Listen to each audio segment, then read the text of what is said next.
Bueno, muchas gracias por la invitación. Estoy emocionada por los reencuentros y por el tiempo que pasó.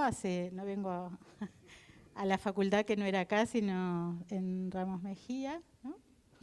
Desde el 2001, se han pasado muchos años. Yo empecé a trabajar en la carrera en comunicación cuando empezó, 85, creo que fue el primer grupo, era un grupito chiquito que cursaba tecnología educativa, de unos 10 alumnos. Y después, bueno, empezó a crecer la carrera y empezamos a tener ya grupos más grandes. Siempre me gustó mucho trabajar en comunicación, mucho más que en ciencias de la educación, que eran dos actividades que hacía en paralelo, porque me parecía que los estudiantes de ciencias de la educación en ocasiones eran hipercríticos con el sistema escolar, muy separados de las escuelas, pero a la vez en comunicación directamente no querían la escuela, ¿no? Entonces ahí había que hacer un trabajo, no querían la escuela, no querían los libros de texto, no querían a los docentes, no querían nada, ¿no? Pero bueno, fue un desafío que asumí en su momento y realmente me gustaba mucho más dar clases acá que en Filo. Y bueno, y en un momento, me parece que fue año 96 más o menos, empezó el tema de estudiantes que se acercaban y buscaban director de tesis, ¿no? Casi se arrastraban por los pasillos pidiendo que alguien les dirigiera. Y claro, a veces venían con temas de lo más diversos, ¿no? Entonces, uno como profesor, vieron, no puede dirigir cualquier cosa. Hasta que un día dije, bueno, se acabó, les digo lo que me interesa a mí, si se alinean con eso, vamos bien. Entonces, en ese momento había 3 temas que me interesaban, que uno era nuevas tecnologías, que me sigue interesando, libros de texto, que yo no trabajo más, y ya hubo algunas tesinas sobre libros de texto, y museos, ¿no? Propuestas para museos, análisis de museos. Y aquí aparecieron Mirta y Alicia con su primera propuesta, que la hicieron casi autónomamente, como es el caso de Sergio, y con Corina y Andrea estuvimos más juntas, y ahí se vislumbraba estas primeras ideas del Club del Tesista, ¿no? Pero ellos prácticamente, la hicieron solos. Y la idea del Club del Tesista tiene ideas que yo sigo defendiendo, y es que las tesis no se deberían hacer en soledad, no las debería hacer una sola persona. Entonces ahí empezamos a armar, aunque sea las parejas, donde parte de la tesina era común y otra parte se bifurcaba y hacían otros subtemas o cosas diferentes. Otra cosa que estuvo interesante fue que los sábados a la mañana venían a casa los grupos de tesistas, y entonces ahí hacíamos reuniones e intercambiábamos. Piensen que me parece que las computadoras ahí nomás estaban, o sea, no existían.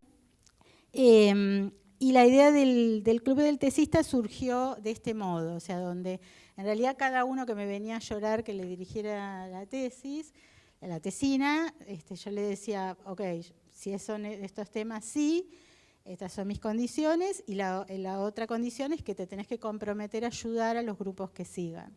Entonces ahí hacía una cadena de favores, donde el que yo había dirigido le decía, bueno, después lo llamábamos y le decíamos, bueno, ahora sigue fulano, y entonces, bueno, y así trabajamos durante unos cuantos años.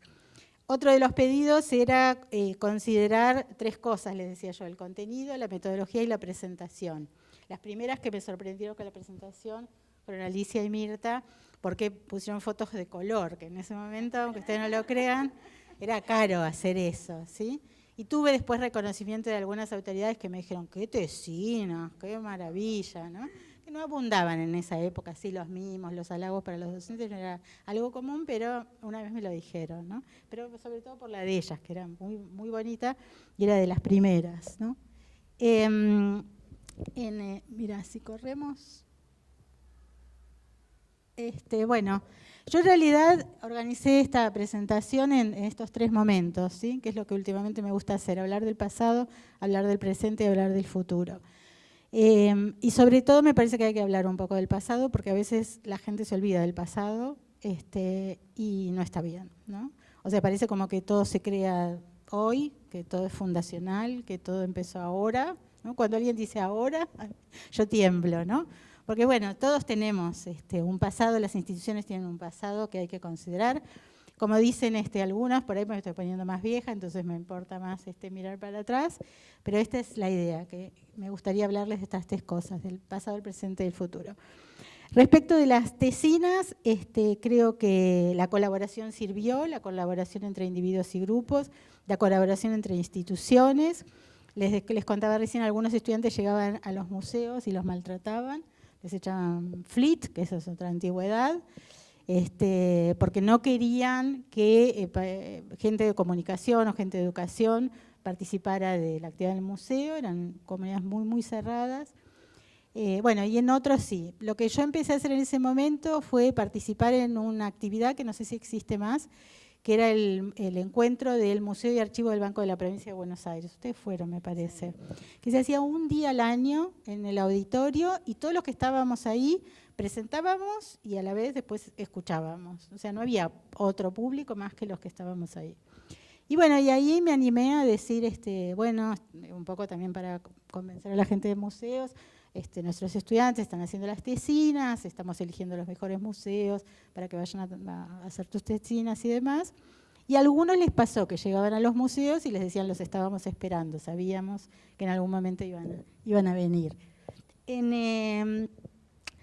Me centro en esta idea de contenido, metodología y presentación porque me parece que en comunicación tiene importancia, como uno presenta una tesis. Muchas veces la imagen se veía como algo menor, ¿no? Algo que, bueno, le estás decorando un poco la tesis. Así que eso también hubo que pelearlo un poco. Me parece que hay que trabajar en colaboración, me parece que sirve hacer esta cadena alrededor de un tema. Ojalá alguien digamos, pueda profundizar y tener más museos relevados, organizar la información, presentarlas en un mismo lugar y demás. Y esa foto que ven ahí es una foto que tomó Laura Sadov, que hizo una tesina sobre la actividad del Museo Nacional de Bellas Artes. Mi hija era muy chiquitita, así que un sábado a la tarde nos fuimos a acompañarla y a hacer la visita.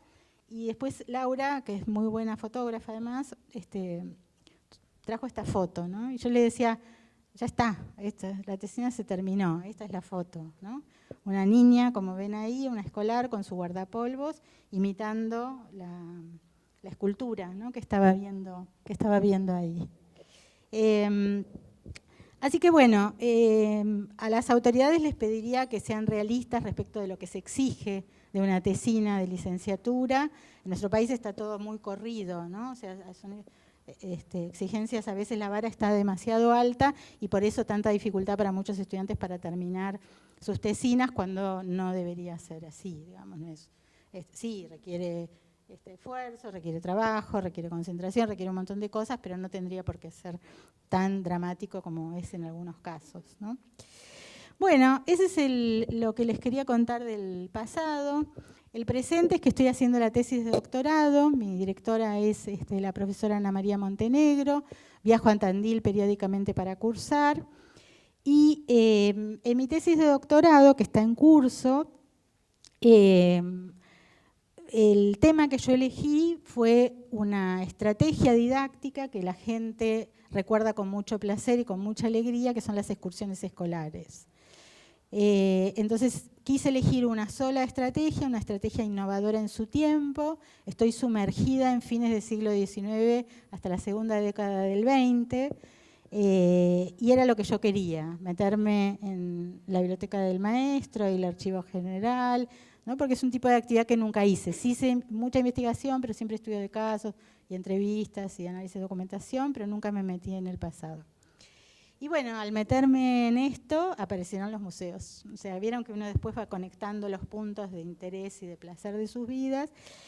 Y bueno, y les cuento algunas cositas, muy poquitas, porque el tiempo es muy cortito, pero lo cierto es que uno de los lugares a donde iban los chicos en esa época era al jardín zoológico, ¿no? Jardín zoológico, la foto que con sus cambios y continuidades, digo, la foto hoy es algo que no sucedería, que son chicos subidos a un elefante, ¿se imaginan? Pero fueron ideas para acercar a la gente al museo, y esa sí es la continuidad, para que fuera más gente, al zoológico, digamos, que es considerado como museo, entra dentro de la definición de museos. Y hubo un director, de Clemente Onelli, del zoológico en ese momento, que se propuso desarrollar una actividad de tipo didáctica. Entonces, por ejemplo, una de las innovaciones fue poner carteles para que la gente supiera lo que estaba viendo y atraer al público, ¿no? Esta es una foto interesante. Otra foto interesante y curiosa es el traslado de los chicos en los tranvías. La empresa de tranvías ponía a disposición de las escuelas y hacían los traslados desde las escuelas hasta, en este caso, el zoológico para asistir a la primera fiesta del animal, ¿no? Ideas que hoy nos resultan un poco chocantes porque estaban protegiendo a los animales, pero a la vez los encerraban y a la vez se subían los chicos y demás, pero son cuestiones de época, ¿no? Y esta foto muestra, se llamaban bañaderas, ¿no? Unos camiones gigantes donde llevaban a todos los chicos a pasear. Era la presencia de la escuela pública, de la escuela primaria y de los guardapolvos en la calle, ¿no?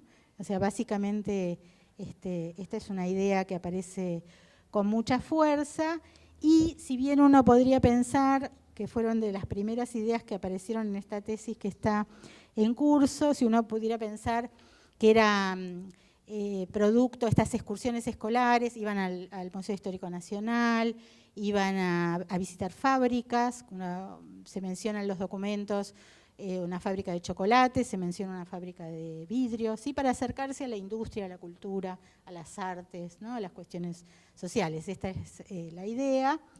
Y uno podría pensar de que eso era experimental de algunos grupos renovadores, y no. O sea, el origen pasaba por el Consejo Nacional de Educación, o sea, por profesores alineados con la corriente positivista, ¿no? Y ahí empiezan a aparecer estas primeras ideas. Después la Escuela Nueva también lo retoma, pero esta es una de las primeras cosas. Vieron que cuando uno investiga le dicen, bueno, algo que te sorprendió, ¿no? Bueno, esta es una de las sorpresas que vamos teniendo. Y cuando todo parecía encaminado de que era Escuela Nueva y que era movimientos alternativos y demás, bueno, más no. Los orígenes fueron el sistema formal, ¿no? Hay un articulito que hoy podría tener vigencia que dice: los maestros no quieren andar con los niños por la calle, ¿no? O sea, es 1899, los maestros se resisten a salir de excursión, dice la nota. Entonces, ¿qué hace el Consejo Nacional de Educación? Saca un reglamento, ¿no? Donde los obliga a salir de excursión. Entonces hay un reglamento muy claro que aparece al año siguiente, donde hay que salir de excursión, te guste o no te guste, ¿sí? Porque es bueno para el aprendizaje, para lo que ellos llamaban la observación razonada, ¿no? Para observar objetos y demás.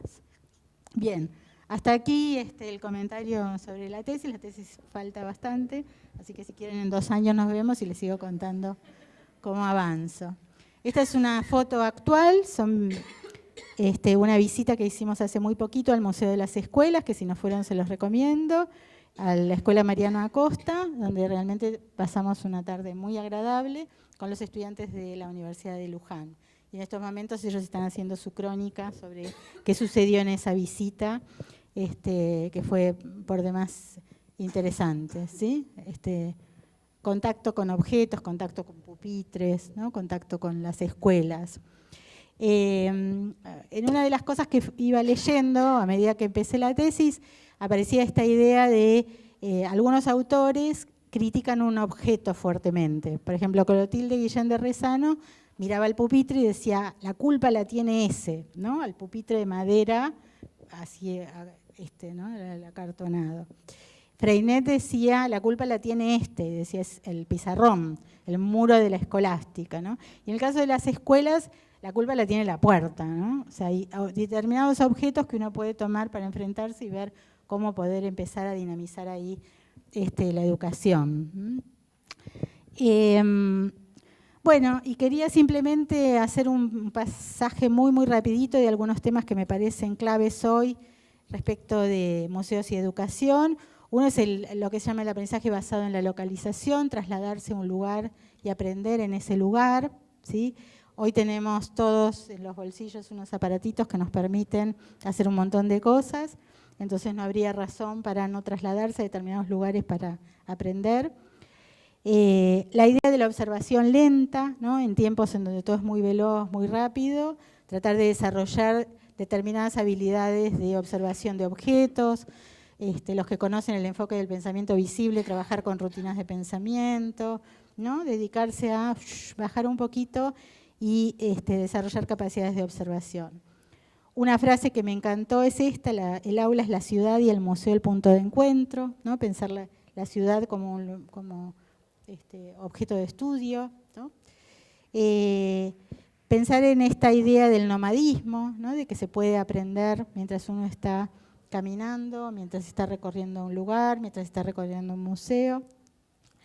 Y también pensé que si bien las tesinas que se hicieron en ese momento estudiaban las propuestas didácticas de los museos que fueron elegidos, también se podría pensar en algo de experimentación, ¿no? Hay todo un movimiento que es la investigación basada en diseño, que da muchas pistas de cómo trabajar y se me ocurre que algunas tesinas podrían pensar más en la experimentación. Vieron que hay una estrategia que a mí me parece muy bonita, que es la mochila del guía, ¿no? Donde el guía lleva una mochila cargada con objetos y a medida que transita por los lugares del museo, de golpe saca un objeto, la gente se sienta en el piso o hace alguna actividad. Entonces quizás en comunicación se podrían diseñar esas mochilas, ¿no? Diseñar otro tipo de estrategias, los juegos que combinen lo analógico y lo digital. Y además, otro tema que me parece importante para las escuelas, que es conectar con efemérides y sucesos de actualidad, ¿no? Se dice que en Finlandia está bastante desarrollado la idea de proyectos que tengan que ver, estén directamente vinculados con cosas que suceden, con sucesos de actualidad. Y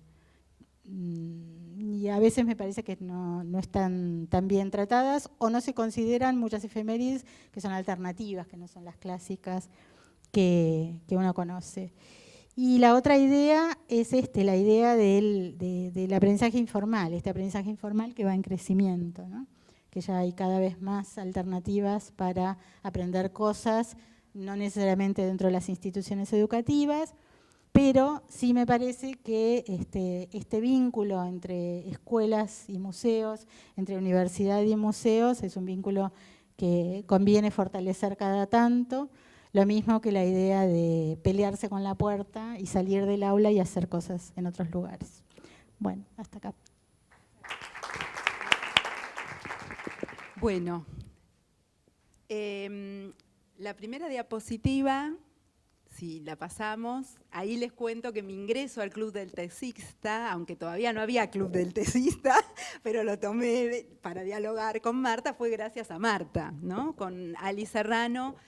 Éramos una de esas tantas que en el año 1996 habrá sido, porque en el 97 tuvimos la defensa de la tesina, estábamos buscando algún tema que siempre es dificultoso y también la materia de tecnologías educativas. Marta daba las clases sobre museos, además, se ve que pasó por el enganche que Marta logra y también porque Marta siempre te impulsa a hacer, ¿no? Que por ahí es una carrera muy teórica y ella, hagan esto, salió, miren esto de Verón, piénsenlo, ¿no? Léanlo y piénsenlo a ver si sirve, y si no sirve no lo toman otra cosa, ¿no?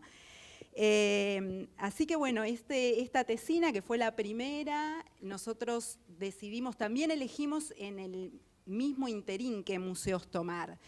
En ese encuentro que Marta comentaba de la Fundación del Banco Provincia, Arturo Jaureche, ahí conocimos a la gente del Museo del Puerto y nos parecía interesante, queríamos compararlo con otro museo histórico, los dos son museos históricos, el Museo del Puerto de Ingeniero White es municipal, el Museo Histórico Nacional estaba cerrado por refacciones, así que elegimos el Museo Histórico Sarmiento. Y un poco pensábamos esa articulación entre comunicación y educación, pero también pensábamos la tesina desde lo que nuestra carrera supone, que es la comunicación, porque no somos especialistas. No hay una sociología de la comunicación, antropología de la comunicación o didáctica de la comunicación. Más bien es todo lo contrario.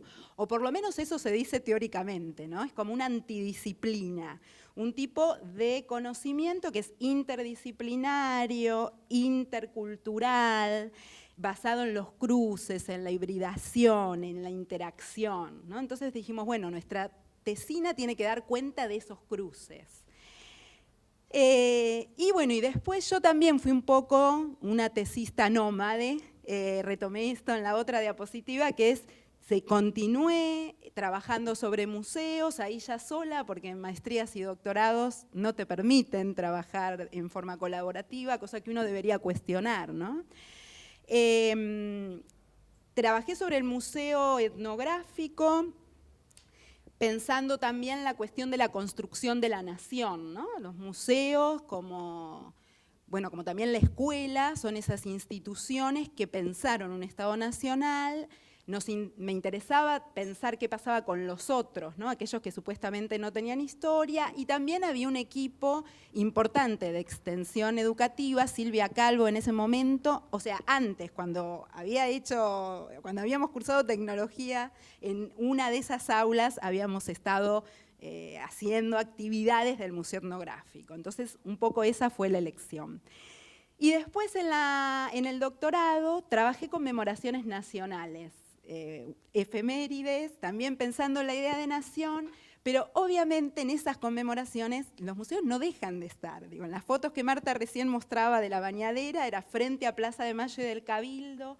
El Cabildo tuvo un lugar importante en el videomapping, en el Bicentenario. Después trabajé 9 de julio y lo mismo pasa con la Casa de Tucumán.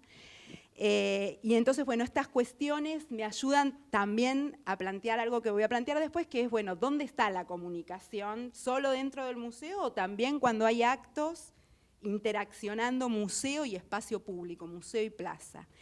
Y en la actualidad estamos salió la convocatoria de mecenazgo y estamos trabajando con el Museo de Malvinas, vamos a ver cómo nos va. Ellos nos piden trabajar en la cuestión de los archivos. El Museo de Malvinas tiene mucho trabajo con escuelas, de hecho hay una exposición que pueden ir a ver, la temporaria, con el Museo de las Escuelas ahora, y lo que le falta es ese vínculo, relación con un público en particular, que son los investigadores que les piden archivos, y también con la comunidad, porque son las fuentes orales de los veteranos de Malvinas. Entonces, bueno, en todas esas problemáticas estamos desde la comunicación. Para volver, después de este breve recorrido, a la tesina, que nosotros la cursamos en la sede, en aquella sede, de hecho la defendimos, Marta estuvo presente, algo que también deberíamos decir que es, o sea, uno cuando defiende la tesis es distinto si está tu director, porque no solo te evalúan a vos como tesista, sino también a tu directora.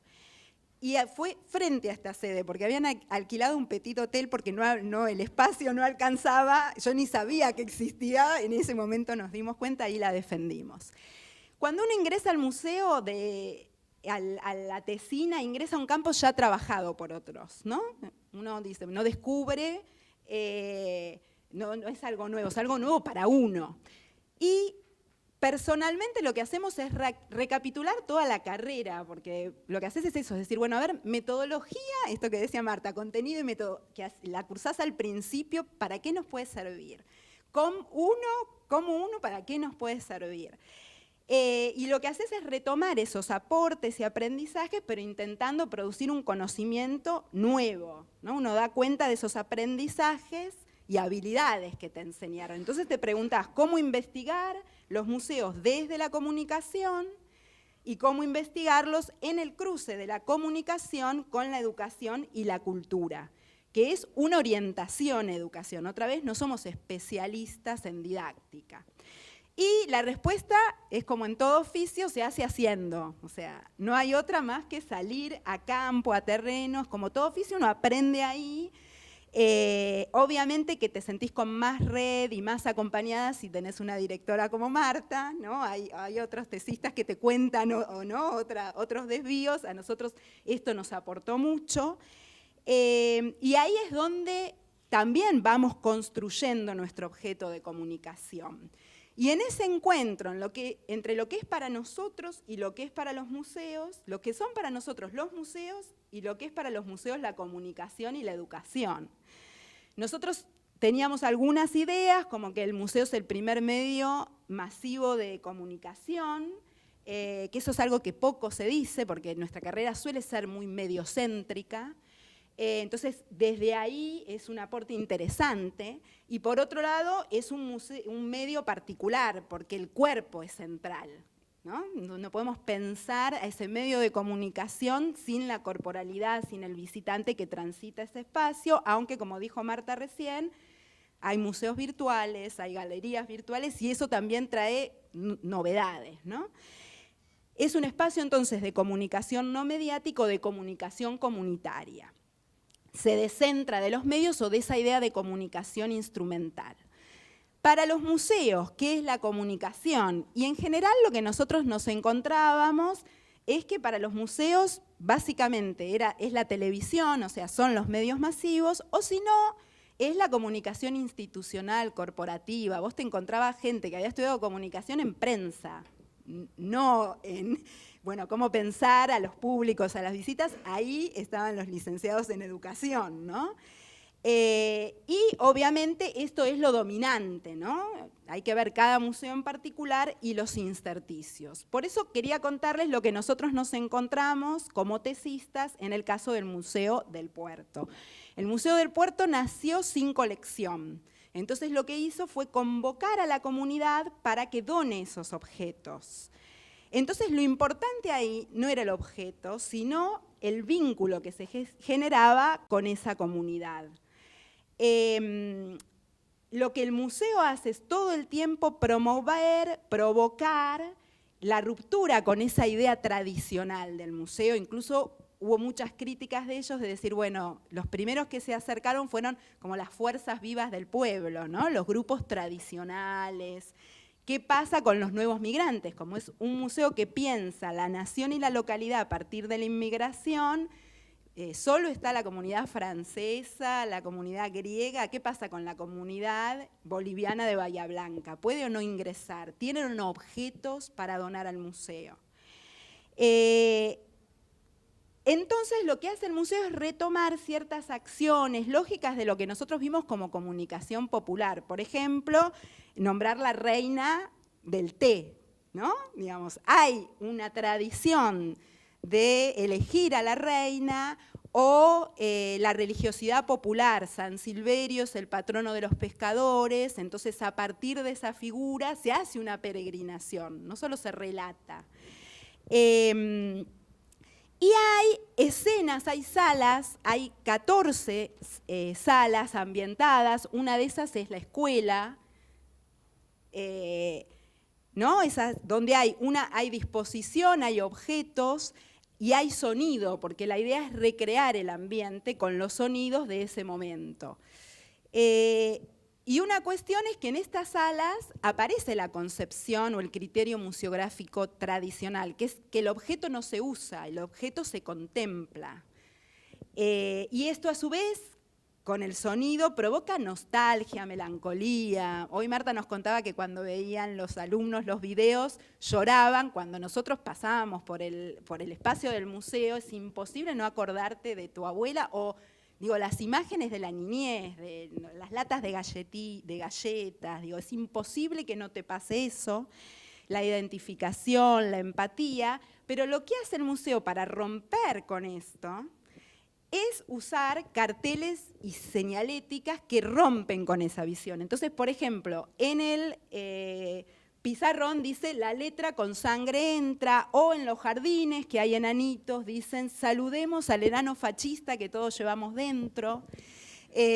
Había, bueno, también yo dejé algunos materiales del museo en aquel rincón, había un cartel que decía el que rompe paga, ¿no?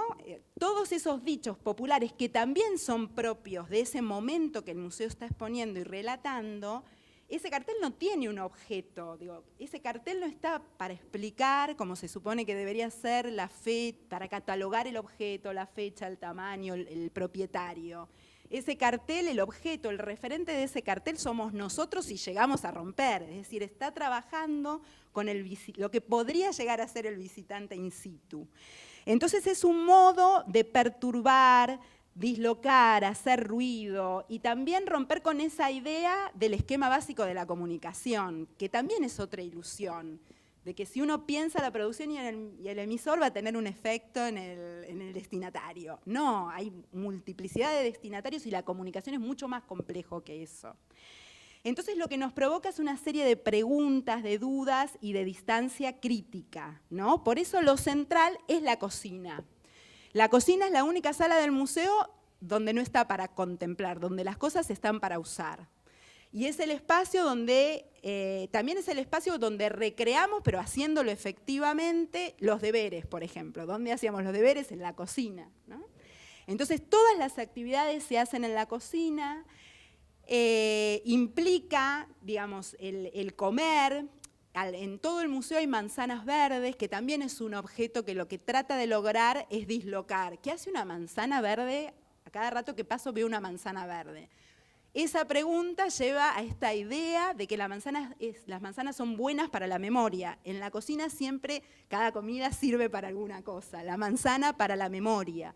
Entonces, a partir de ese objeto y de la pregunta y del cuestionamiento es que aparece este objeto otra vez que no puede conservarse. Bueno, no es una manzana de porcelana, es una manzana de verdad para comer.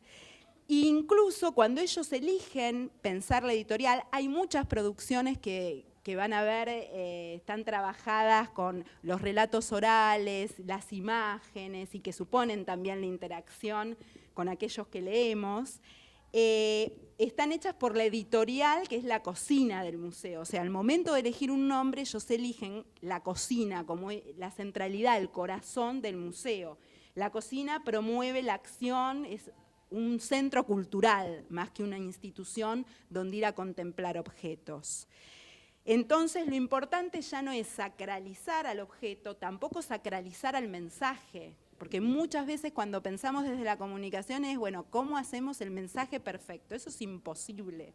Lo único que logra es sacralizar un fragmento de un proceso que es mucho más amplio, que implica trabajar con la comunidad, en la cocina, con los objetos, con la señalética. Por eso tampoco hay museógrafos en el museo, ¿no? Hay historiadores, arquitectos, diseñadores gráficos.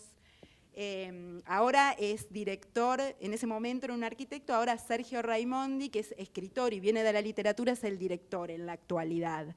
Entonces nos permite pensar la comunicación como ese proceso múltiple, nunca unidireccional y que supone la contradicción todo el tiempo, el ruido. Por eso, para terminar, y usando un poco esto que nos propone el museo, pensaba el encuentro entre el título que le dimos y el título que podíamos pensar y otro que podemos pensar ahora también. La comunicación y la educación en los museos y pensar también los museos y la educación en la comunicación, ¿no? En ese proceso mucho más amplio, menos restringido. Y ahora también pensaba, bueno, también podemos pensar los museos en la educación, porque la educación tampoco está solo en el área de extensión educativa. Lo último que decía Marta era esto, la educación informal está en muchos espacios, no encerrado ni en un área ni en un aula. Y con la comunicación pasa lo mismo. Así que bueno.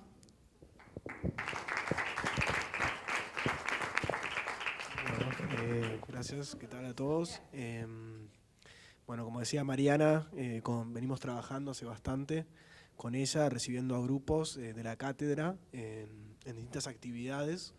Un poco el título que pensamos para esta presentación es Constelaciones, el desafío de atraer públicos diversos al museo. Ese es un poco nuestro trabajo, el Departamento de Educación, para contar un poco la historia general del Museo de Arte Moderno. Es un museo que se inauguró en el año 56, comenzó sin un espacio físico, la primera exposición que tuvo fue en un barco que fue itinerando, Rafael Esquirru, que fue un personaje, un mecenas, que apostó a los artistas modernos de la escena que no se estaba dando en todas las ciudades del mundo. En Buenos Aires surgen los movimientos neo-vanguardia, donde hay una problematización de los objetos. Bueno, hay todo como una génesis del arte que después se reproduce en muchas ciudades del mundo. Y en los 80 llega al espacio que actualmente donde estamos, que es la Avenida San Juan, que es una fábrica de tabaco. Y el año pasado se terminó de completar toda la obra, son más de 11.000 metros cuadrados de espacios expositivos, y tenemos un patrimonio de más de 7.000 obras, que abarcan, bueno, obra pictórica, esculturas, también algunas performances, hay, digamos, hay toda una problemática en clasificar las distintas producciones del arte, ¿no? Y un poco desde el departamento educativo, desde educación es un poco, bueno, forzar esas ideas, ¿no? De trabajar sobre el arte contemporáneo, que a veces tiene ciertas resistencias, porque, bueno, rompe con algunos moldes de quizás de lo que comprendemos como arte o que nos enseñaron que era el arte. Así que un poco ese es nuestro trabajo. Yo ahora la voy a presentar a Aye para que hable un poco sobre su tarea en coordinando el departamento de, bueno, el programa de comunidades del museo, y después yo les voy a contar un poco sobre el programa de universidades. Pero siempre todo desde el enfoque, desde la educación. Nosotros en el museo tenemos varios departamentos, el que planea y el que organiza la agenda de exposiciones es curaduría y dirección, y nuestro trabajo es comunicar las exposiciones, ¿bien? Lo que es interesante de cómo funcionamos es que no tenemos ningún tipo de bajada o de, digamos, de orden de cómo trabajar con las exposiciones, sino que tenemos total libertad.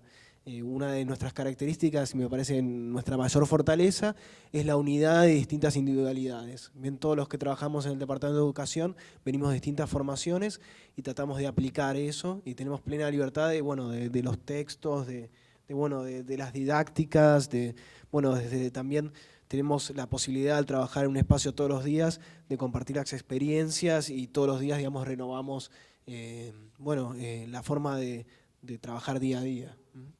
Así que bueno, ese es un poco un patrimonio intangible, pero que bueno, tratamos también de generar un archivo y ver de qué forma podemos compartir lo que hacemos, ¿no? Así que bueno, no sé si querés. Bueno, gracias Nico, gracias a Mariana también por la invitación.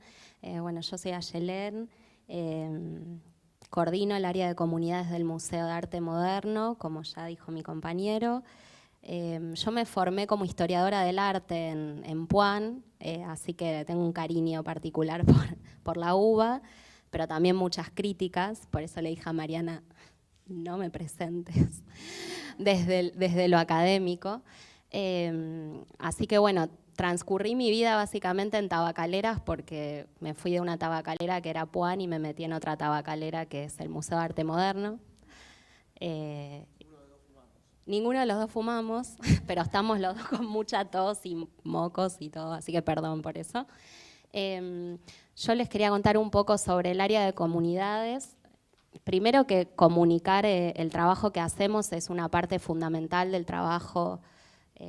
Para mí, digo, si lo que hacemos queda en el museo y nadie se entera, no está bueno. Digamos, es muy importante comunicar y registrar todo lo que hacemos cada vez más dentro de lo que nos dé el presupuesto, dentro de lo que nos dé... trabajamos mucho en red, por eso también le pusimos constelaciones al título de la presentación de hoy, porque ejemplifica muy bien lo que es nuestro trabajo. Trabajamos mucho conectados con instituciones, algunos años tenemos presupuesto, otros años no tenemos, así que apoyarse en otras instituciones es clave. Y bueno, el área de comunidades nace en el 2016 en el museo, es un área poco convencional en los museos de arte, no existe prácticamente en ningún museo, porque es un área que no nace del pedido, digamos, oficial de la dirección del museo. No es como un área de curaduría o, en el mejor de los casos, un área de educación, que no todos los museos tienen tampoco, sino que nace, como las grandes revoluciones, de las demandas de la gente. A partir de que nos dimos cuenta Yo no entré después de la conformación del área, ahora la estoy continuando, pero nace en el 2016 a partir de darnos cuenta que en el museo se necesitaban cosas, se necesitaban cambiadores, se necesitaban más bancos en las salas, cosas tan básicas como, bueno, también nos pasa acá en la universidad, que a veces no hay jabón en los baños, no hay papel higiénico, bueno, cosas tan básicas que nos dan, que nos proveen como lo básico para ejercer nuestros derechos, y no están. Entonces, a partir de esas necesidades y de escuchar un poco las demandas del público, de la gente, de lo que estaba pasando, surge esta área de comunidades que trabaja con la diversidad de públicos. Es decir, es un poco la idea del área escuchar estas demandas. Trabajamos, por ejemplo, con un universo de sentido que es salud y accesibilidad, que tiene que ver con los adultos mayores, que tiene que ver con las personas con diversas discapacidades. Bueno, trabajamos recién allá un poco el tema de lo áptico con las chicas y el museo pensado en torno a la accesibilidad para personas ciegas o con baja visión. Tenemos también un programa que estamos desarrollando para eso, con personas sordas o hipoacúsicas, trabajamos mucho con autismo, tenemos todo un universo de sentidos que tiene que ver con personas en situación de vulnerabilidad social. Y pensamos mucho en esta idea de que el museo no es un espacio físico, sino que más bien lo concebimos como una idea que muta, que se mueve y que valora mucho el trabajo en territorio. Entonces nos gusta salir mucho del museo, ir a buscar a esos públicos, porque digamos hay algo todavía, se están repensando muchísimo los museos y están cambiando, lógicamente no les queda otra que cambiar porque están destinados a desaparecer los museos que no cambien, pero está muy arraigado todavía en la historia de los museos, esa historia occidental, europea, que el museo no es para todo el mundo, ¿no? Entonces esa idea del museo que no es para todo el mundo está muy vigente todavía, aunque parezca algo viejo y algo tonto. En su momento el arte que era consumido nada más por los reyes, por la nobleza, por los papas, bueno, ha sido vehículo de legitimación del poder de ciertas clases sociales. Hoy el museo, de alguna manera, deja arraigada esa idea de fondo. Y hay muchos públicos en este sentido que no se sienten convocados por el museo. Entonces, lo que hacemos desde el área de comunidades es ir a interpelar a esos públicos de diferentes maneras. Y, por ejemplo, cuando vos mostrabas la imagen del zoológico, hay algo que le decimos mucho a los visitantes, que es si cuando ellos van, por ejemplo, al jardín japonés, para disfrutar del jardín japonés tienen que tener como un doctorado en botánica o algo así, ¿no? Y nos dicen, no, lógicamente. Bueno, para nosotros el museo es lo mismo, digamos. Yo cuando entré al museo a trabajar, toda mi formación de historiadora del arte, sentí que no me servía para nada, me enojé muchísimo con la carrera, dije, ¿qué hago con esto acá? De repente viene un grupo de adultos mayores de Ciudad Oculta que no saben leer ni escribir. Y me pongo a hablar de la historia del arte, de los artistas, del contexto. Digo, hay algo que primero no pueden competir los museos con muchas herramientas de hoy que tienen que ver con lo tecnológico, que tienen que ver con buscar en Wikipedia cualquier tipo de información de manera instantánea, de la historia de los artistas, de las obras, que no tiene sentido y que el museo no puede competir con eso hoy. Entonces el museo hoy tiene que ofrecer otra cosa. El museo hoy tiene que estar a la altura de eso. Y el museo es un comunicador social. Yo me defino como educadora y como comunicadora social. Comunicadora social en el sentido de que si asumimos ese rol de comunicadores sociales, se pueden realizar un montón de transformaciones en la sociedad, trabajando con la comunidad, trabajando desde el museo para y con la comunidad. Entonces, entender este empoderamiento del visitante, ¿no?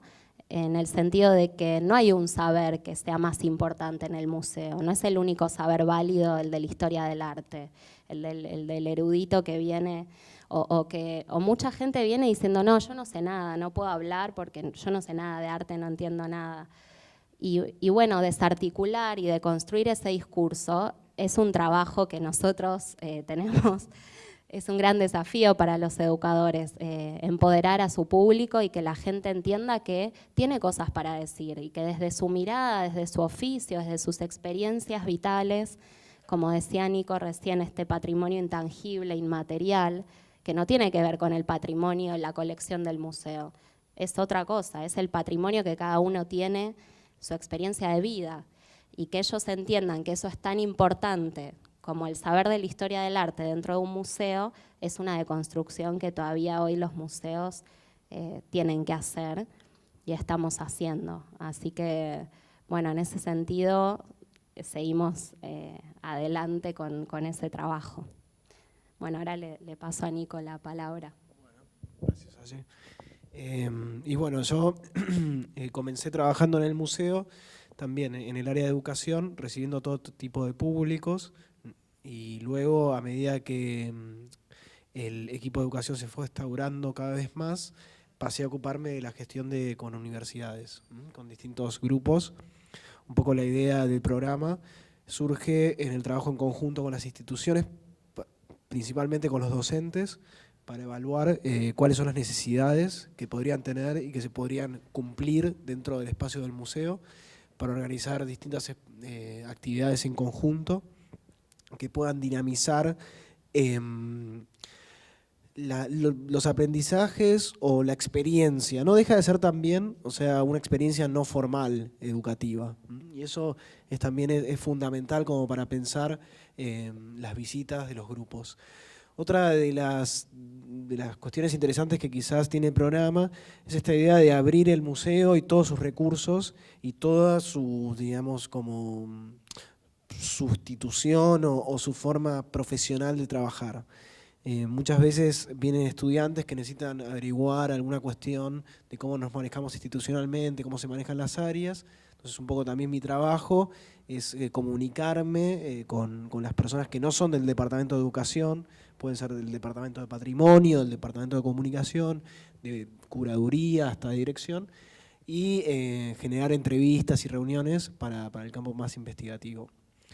Pero bueno, fundamentalmente la idea, la visión que tenemos del departamento es fundamental que las instituciones y todo el público que se acerque pueda comprender esta idea de que puede empoderarse en estos espacios y puede descubrirse y puede hablar y no hace falta, digamos, un conocimiento muy profundo, sino, como diría Kant, el libre juego de las facultades mentales, ¿no? Como esta idea de